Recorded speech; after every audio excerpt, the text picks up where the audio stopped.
so tired of this. Bakit naman ganun? I'm so tired of Dad failing us. Of Tita Ronnie twisting everything. Of this family's mess. Ano bang meron? Amber.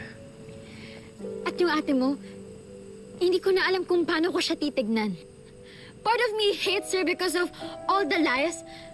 But another part of me is nagigilty tsaka naaawa sa kanya. Siya na nga tong sinisisi sa lahat. Siya pa tong tinutulak palayo. It's just so unfair and so confusing, Tristan.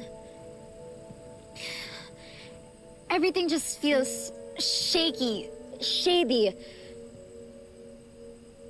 I just want something solid. Something strong to hold on to. Some peace, kahit konti.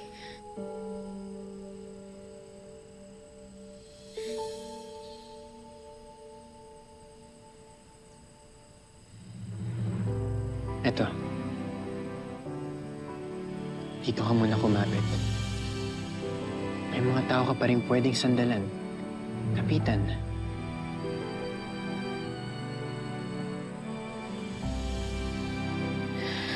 Thank you.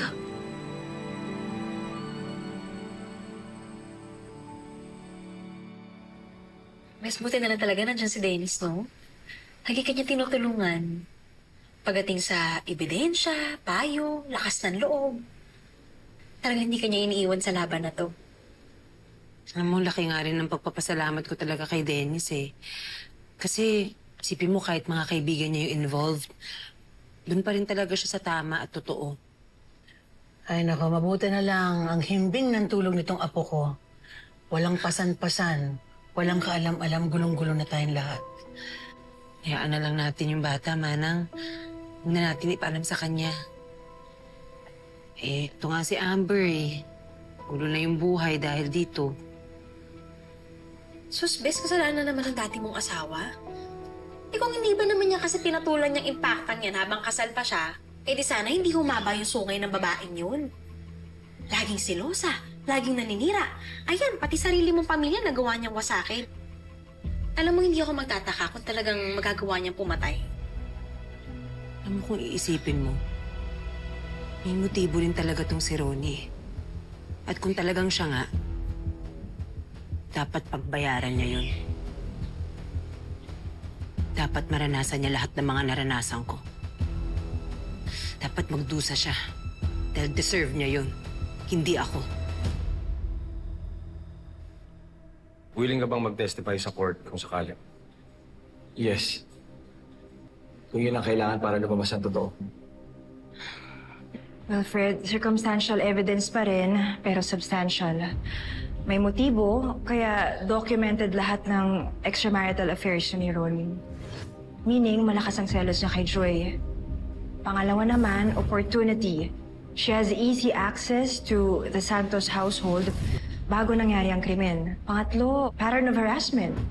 Sabi mo nga, ginugulo ka pa rin niya, pati si Amber and Leah. Magkasama lang po kami ni Tita Ronnie. Yeah, I was at the mall kasi kanina, tapos nakita ko mag-isa si Leah sa arcade. So sabi ko sumama na lang siya sa akin. But I was with my nanay. Well, fourth, may threat. Sabi nga niya kay Gian, sisirain niya si Lorena at gagawin niya ang lahat. Sisiguraduhin kong makukulong ka ulit, Carolina. Mark my word! This is not just about Joy, pero she has the capacity and intent to destroy. Consistent with the possibility na siya rin ang nakapatay kay Joy. And lastly, consciousness of guilt. Constant cover-ups, blackmailing, and shifting blame.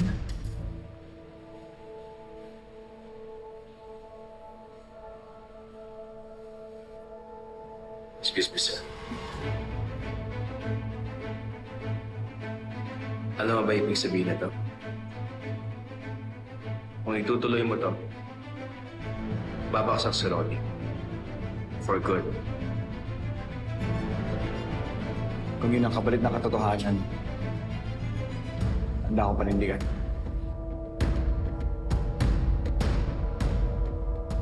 Let the truth come out. Ito na mangyari.